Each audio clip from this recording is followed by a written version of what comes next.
A gente muda as visões de mundo, né? Muda as tecnologias que a gente tem em relação a como lidar com a natureza, né? Mas os problemas humanos, eles seguem, né? Então, onde é que a gente está errando, afinal? Essa é a pergunta. Já que, bom, por exemplo, hoje a gente está num tempo onde a medicina conseguiu criar uma vacina para uma doença que se espalhou como uma pandemia em apenas 2 anos, né? Isso é algo extraordinário, não é verdade? Então, o que acontece? A gente precisaria, então, observar que, além dessa questão de que não é falta de tecnologia, né? As informações também, ou seja, o modo como a gente retém impressões sobre a natureza que está ao nosso redor, essas informações elas mudam também com o tempo, né? Se a gente estudar um pouco história, se a gente estudar física, a gente vai ver que tem leis que funcionam por um tempo, daqui a pouco aquilo é refutado e aparece uma outra lei e uma nova forma de olhar, né? Então a gente precisa olhar que, bom, existem informações, existe a tecnologia, isso muda. Mas e a questão da sabedoria? Ela está sendo levada em conta? Ou seja, a gente tem o direito de levar a vida e encarar a vida do modo como a gente quiser encarar. Tudo bem.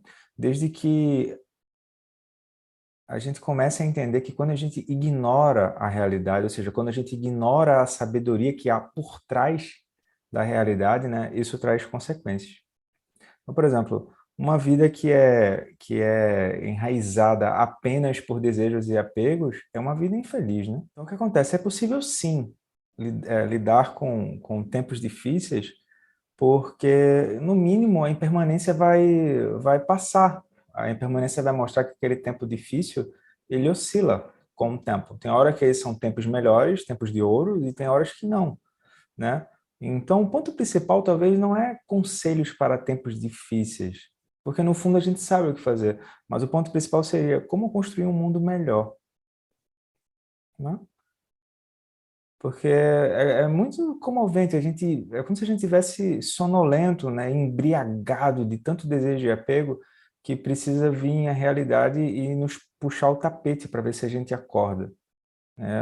Ou seja, a gente precisa, então, começar a se perguntar o que é que nos torna humanos de novo, né? E aí a gente poderia se perguntar o que é que se passa atrás dos olhos, porque isso não tem CPF ou RG, o que se passa atrás dos olhos, né? Ou seja, em geral, a gente tem até boas intenções que a gente está defendendo, mas essas boas intenções, elas tiveram como motivação inicial algum nível de medo, ressentimento e raiva, né? Ou seja, primeiro eu tive que ter uma certa, isso aqui eu não quero que aconteça de novo, aí eu tenho uma raiva, um ressentimento, e aí agora eu vou me mover novamente. Ou seja, eu não estou me movendo por lucidez, não estou me movendo por sabedoria. Eu estou me movendo simplesmente por bolha em cima de bolha, né? Eu estou no embolhamento. Eu acho que devia ter esse verbo, né? Embolhar. Então, a gente deveria, antes de qualquer coisa, antes de qualquer nova decisão sobre como lidar com tempos difíceis, a gente deveria observar o que tem colhido. O que a gente tem colhido até agora em corpo, fala em mente. Antes de sair simplesmente se afogando em mais um novo desejo e apego, né? Então a gente olha, o que é que a gente tem colhido em corpo? As sensações físicas que a gente tem colhido. O que é que a gente tem colhido como sentimentos, né? E depois, quais são os tipos de pensamentos que a gente está povoando a nossa mente, tá? Isso seria uma boa reflexão para a gente fazer, antes de sair por aí cheio de boas intenções e fazendo o que dá na cabeça sem ter uma sabedoria por trás que enxerga as consequências dessas ações a curto, médio e longo prazo, tá? Então, por exemplo, é muito importante que a gente olhe a nossa motivação por trás desses três aspectos, tá? Como que eu estou usando o corpo? Como que eu estou usando as sensações? Como que eu estou usando a mente? Na verdade, a gente vai ultrapassar esse verbo usar para contemplar. Ou seja, como que eu contemplo o corpo nessa experiência? Agora, vocês têm consciência de que, por exemplo, o corpo de vocês está sentado em cima de uma cadeira? Ou a mente de vocês está divagando de um lado para o outro? Tipo, como se fosse o Galvão Bueno narrando um jogo da seleção. Essa é uma boa pergunta. E os sentimentos? Os pensamentos, né? Essa parte de que os pensamentos não param de surgir, por aí vai, isso aí a gente já sabe. A questão principal é o seguinte, ó. A gente precisa entender que tempos difíceis nada mais são do que uma proliferação em larga escala daquilo que a gente já está cultivando dentro, pessoal. Então, não é que sejam tempos difíceis. O ponto principal é o que é que torna a nossa relação com o que está acontecendo difícil.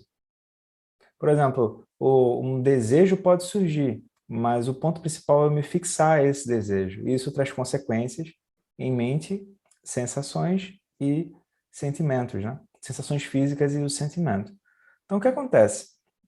Se a gente olhar agora as situações difíceis ou tempos difíceis a partir do que eu chamo aqui de lógica da compaixão, a gente entende que, basicamente, existem, eu vou simplificar aqui, tá? Mas existem duas motivações compassivas o tempo todo ao nosso alcance. A gente que esquece essas motivações porque a gente está desenfreado, né? Se movendo por excessos ou negação, né? Ou a gente vai tomar um pote de sorvete, ou a gente exagera no sorvete que vai tomar, ou a gente quer negar que o sorvete está ali, mas algo dentro da gente não nega aquilo. Então, como é que a gente poderia fazer? Ele poderia olhar o seguinte, ó. A gente tem o que eu vou chamar aqui de bem-estar físico e biológico. Por exemplo, ser cuidado, ser nutrido, cuidar e nutrir, se preocupar com o bem-estar. Né? Por exemplo, está fazendo frio aí onde vocês estão? Está fazendo calor? Qual é a roupa que vocês estão usando? Qual a alimentação que vocês estão comendo? Vocês estão dormindo bem? Estão tomando banho? Né? O que é que vocês estão assistindo? O que é que vocês estão lendo? Então, se a gente olhar com cuidado, isso não é nem humano, né? Por exemplo, é muito interessante que a gente comece a observar e olhar ao redor, né? Em geral, a gente está muito assim, olhando o próprio umbigo.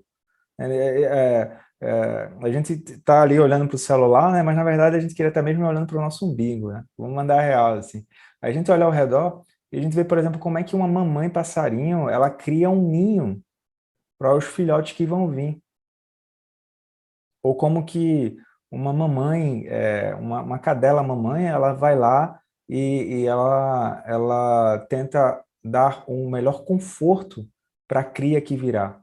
E assim por diante, né? Então, se a gente não tiver acesso a isso, porque a gente está na selva de pedra, né, apartamentos e assim por diante, pode pegar os documentários do Discovery, tá valendo. Mas aí o que acontece? A gente tem esse bem-estar, perdão, esse bem-estar físico e biológico, tá? Precisa ser cuidado, tá? Muito importante isso, assim. E também a gente tem essa questão do bem-estar mental e emocional. Ou seja, quando a gente vai olhar para dentro, que a gente possa olhar para dentro com perguntas abertas. Então, a semente da compaixão, ela precisa ser plantada por uma pergunta e não por exclamações e pontos finais. Tá? Então, é muito simples. A gente pode separar essas duas perguntas para não ficar uma coisa muito abstrata, né, longínqua, e, na verdade, ser uma coisa aterrada. As duas perguntas são assim, ó. Qual é o benefício da compaixão? Mas compaixão não emite nota fiscal, tá? Vamos deixar claro assim. A gente sempre quer barganhar uma coisinha ali, né? Então, compaixão não emite nota fiscal. Qual é o benefício da compaixão? Segundo ponto, qual é o benefício da raiva? Qual é o benefício do medo? Qual é o benefício da carência? Qual é o benefício do apego? Qual é o benefício da inveja, né? Do ciúme? A gente não suporta que outras pessoas sejam mais felizes do que a gente, né? A gente sofre de síndrome do caranguejo no balde, né? Se tu bota vários caranguejos num balde e um deles está começando a subir na vida, digamos assim, a gente quer puxar o caranguejo de volta para o balde. É impressionante isso. Então, Qual é o benefício da preguiça? É assim, não tem problema nenhum a gente seguir fazendo as coisas que a gente gosta de fazer, né? Por exemplo, antes de começar aqui a aula, eu estava ouvindo aquele CD básico do Pink Floyd, né? The Division Bell. Pá, maravilhoso escutar o Pink Floyd, né? Escutem Pink Floyd. Mas o que acontece? Também é importante que a gente cresça e comece a cuidar um pouco das nossas emoções, né? A gente dedique um pouco um tempo para cuidar das nossas emoções. O tempo é um atributo virtual, pessoal, é artificial. Essa coisa de eu não tenho tempo significa que você está dedicando tempo a outra coisa, ué. É simples. Né?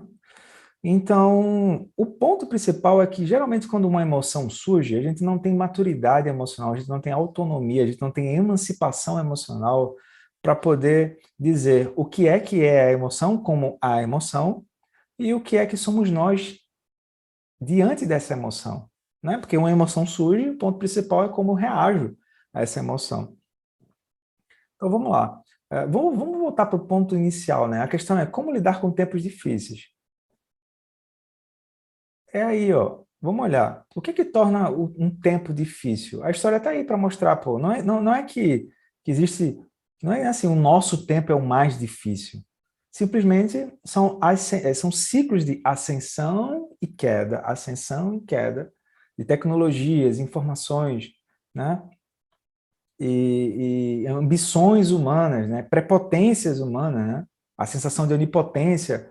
E no final, aquilo é derrubado, por exemplo, pela impermanência, né?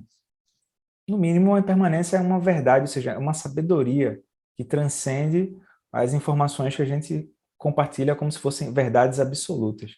Então, o que acontece? O ponto de como lidar com questões difíceis, tempos difíceis, é o que a gente está fazendo com a mente quando uma questão difícil aparece.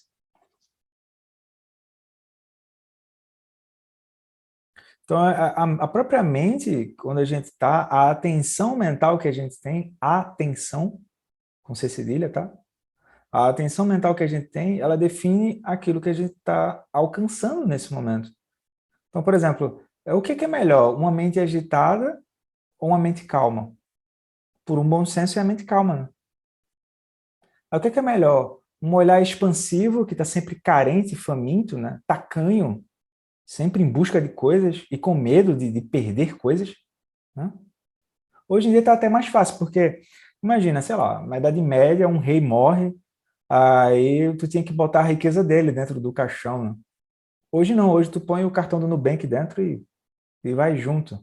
Deu para sacar, né, o que é que eu estou tentando falar. Então, o que é melhor? Um olhar expansivo, que está sempre olhando para fora, faminto, ou um olhar contemplativo, que repousa em solitude e alegria? Né? Então, como é que a gente faz para poder desenvolver essa mente acolhedora e estável? E melhor, uma mente que a gente pode confiar. Se vocês ainda não desconfiaram de que essa mente que a gente está agora, ela é pouco confiável, é melhor começar a desconfiar, tá? Então, o medo, a raiva, o ódio, o ciúme, isso surge em nós, pessoal. Não estou dizendo que somos isso, eu estou dizendo que isso surge em nós, né? Mas, em geral, é como se surgissem como se fossem camisas de força. Então, o que acontece? Por exemplo, experimenta pegar a tua raiva ou o teu orgulho, né? Em geral, a gente não gosta de falar do orgulho, não, né? Eu prefiro a raiva. Mas o teu orgulho, o teu ciúme e mandar eles para outra pessoa por Sedex. Não dá, né? Por quê? Porque a visão que a gente tem é uma visão estreita em relação a essas questões internas, essas questões da vida contemplativa, do mundo contemplativo. Então, uma vida que deseja lidar com tempos difíceis, né? Uma pessoa que deseja lidar com tempos difíceis, ela então precisa ter uma visão mais ampla sobre quem são seus verdadeiros inimigos. E, na verdade, os verdadeiros inimigos não vêm de fora, né? Os verdadeiros inimigos são as velhas emoções perturbadoras, as 6, né? Orgulho, inveja, desejo, apego, raiva, carência, preguiça, e assim por diante, né? Então, vamos lá. A gente precisa... a gente já entendeu isso, mas a gente precisa contemplar que é dentro que a gente vai encontrar as respostas que a gente busca, tá? Então, o ideal seria que a pessoa pudesse baixar um pouco a rotação mental dela, e ela tivesse um treinamento, um conjunto de ferramentas, métodos e instruções que ela pudesse se apoiar para poder ter segurança no acesso a esses recursos que a gente chama de qualidade do coração, né? A qualidade que brotam do mundo interno. Então, a gente poderia se parar, pessoal, nesse exato momento, se perguntar qual é a qualidade de experiência do nosso coração nesse momento. É uma pergunta muito prática, pô. Não precisa perguntar a especialistas, não tem que consultar nota de rodapé, não tem biografia, né? Eu estou perguntando para você que está assistindo agora, qual é a qualidade de experiência do seu coração, né? Ou seja, é muito comovente que a gente deixe para olhar para essas questões mais profundas só quando o carro capota. O carro somos nós, né? Então a pessoa só vai procurar um terapeuta depois que ela se fudeu. Ela só vai procurar um psiquiatra depois que aquilo também já foi. Aí, poxa, como é isso, né? Como é isso? Então, quando a gente começa a olhar para essa questão de tempos difíceis, a gente poderia parar agora e fazer 5 perguntas, né? 5 perguntas que a gente poderia fazer, tá? Para aprender a lidar com esses tempos difíceis. Então, por exemplo, a primeira pergunta: como que andam as nossas relações? Aí aqui vem uma dica, que é: olhe as relações como se fosse a sua primeira vez ali. Por quê? Porque se a gente olhar com cuidado, pessoal, as crianças pequenas, quando elas se encontram, elas simplesmente se encontram e elas brincam juntas sem considerar raça, etnia, antecedentes criminais, antecedentes familiares, qual é a religião de um ou de outro. Elas se encontram para brincar. Ou seja, quanto mais a gente vai ficando enrijecido e mais fixado nos nossos pressupostos, né, nas nossas bolhas, mais a gente reforça essa sensação de separação, que nada mais é do que o auto-engano, na verdade? Então, por exemplo, aí surgem as perguntas mais grosseiras, do tipo: o que é que eu vou ganhar nessa relação? Né? Ou então, o que que o outro pode fazer por mim? Aí perdeu o Playboy. Ou seja, em vez disso, tenta lembrar, né? Quando as crianças se encontram, elas se encontram, sorriem e elas tentam fazer a brincadeira andar, né? Então, talvez isso nos ajude a ter um coração mais bondoso e compassivo em tempos difíceis, né? Segundo ponto, em tempos difíceis, né, um conselho para tempo difícil é: trabalhe para ter uma vida bem-sucedida, mas sem negligenciar sua família e seus amigos verdadeiros, tá? Ou seja, vamos mandar a real, é a seguinte: a quantidade de dinheiro, a sua escolaridade, ou até mesmo a sua força física, né? Tudo isso é insignificante diante da morte, não é verdade? A gente precisa ter um pouco disso, né? Que a gente se acha onipotente, não é verdade? Então, vamos lá. O que vai ser importante nessa hora, né? Na hora da morte? Na hora da morte, o que vai ser importante é que você tenha amigos verdadeiros e as pessoas próximas, né? Em geral, são familiares. Ou seja, essa afeição humana, né? A gente não passa por tempos difíceis, pessoal. A gente sofre de afeição humana, né? A soberba é tanta que a gente não consegue mais olhar o outro como um ser humano. A gente olha o outro como um ser útil dentro dos nossos altos interesses, né?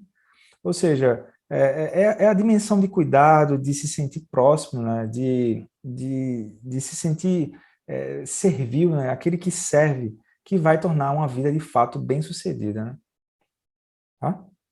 Mas eu não estou dizendo que é para a gente deixar de trabalhar e não estou dizendo também que é para abandonar a nossa riqueza por aí. Não é isso. Mas eu estou dizendo que a gente olhe a questão do exagero em relação a isso. Depois tem o terceiro ponto, né, que é: cultive uma mente saudável. Não deixe para cultivar uma mente saudável só depois que você está lascado, né? Ou seja, cada pessoa com a sua mente, ela tem um potencial de construção e ela também tem um potencial de destruição, tá? Não é assim: a pessoa é um anjo ou o outro é um demônio. Não é assim que funciona. Todo mundo tem um potencial de construção, um potencial de destruição. A diferença é o quão a gente está maleável para usar um ou outro. Então, o que acontece? Se a gente simplesmente se move de modo automático ao medo, ao ciúme, à raiva, à frustração, ao ressentimento, simplesmente a gente vai seguir perpetuando aquele padrão. Agora, se a gente tentar iluminar dentro do possível, né, de modo positivo, esses padrões dentro, é natural que a gente vai começar a ver como que a mente se engana e a gente não vai cair na falácia de achar que nós temos que perdoar as outras pessoas. A gente simplesmente vai ver assim, bom, tá certo, dentro dessa mentalidade, é assim que a pessoa se move e ela colhe sofrimento por isso. Mas talvez ela está tão enroscada nessa situação que ela não vê esse processo. Então, vamos tentar conversar, vamos tentar ajudar, né? Ou seja, se a pessoa se mover tendo em mente que quando ela começa a se mover para atitudes mais positivas, e em geral atitudes mais positivas é como é que eu posso ajudar o outro, aí ela começa a ter uma mente mais saudável. O quarto ponto é seja mais honesta e saia da sua zona de fuga e de conforto. Eu gosto do termo junto, tá? Zona de fuga e de conforto. A pessoa vai dizer, ô Roberto, mas não é igual não. Pode ser, mas eu prefiro separar. Por quê? Porque, por exemplo, ó, telinhas de luz, telinhas de luz, aí aquela comida, né? Viagens. Muitas vezes, na verdade, essas coisas, elas são úteis sim, para a gente poder lembrar, né? Para a gente poder respirar. Mas, em geral, a gente usa esses artifícios como fuga. E essas fugas a gente tem determinados posicionamentos e, às vezes, esses determinados posicionamentos voltam contra nós mesmos, né? Ou seja, é como se fosse uma cortina de fumaça, tá? E essa cortina de fumaça, ela vai silenciar. Não tem isso, né? Você vai no celular, você aperta um botão assim e silenciar o celular. Então, ela vai silenciar aquela ansiedade, aquele medo, aquela raiva que a gente não está querendo ver. Mas que quanto mais a gente está fugindo, mais aquilo traz consequências, né? Então, por exemplo, para a gente poder desenvolver essa, essa felicidade mental, a gente precisaria olhar quais são as nossas fugas, pô. É tão direto isso, assim, né? E quais são as nossas zonas de conforto. Por quê?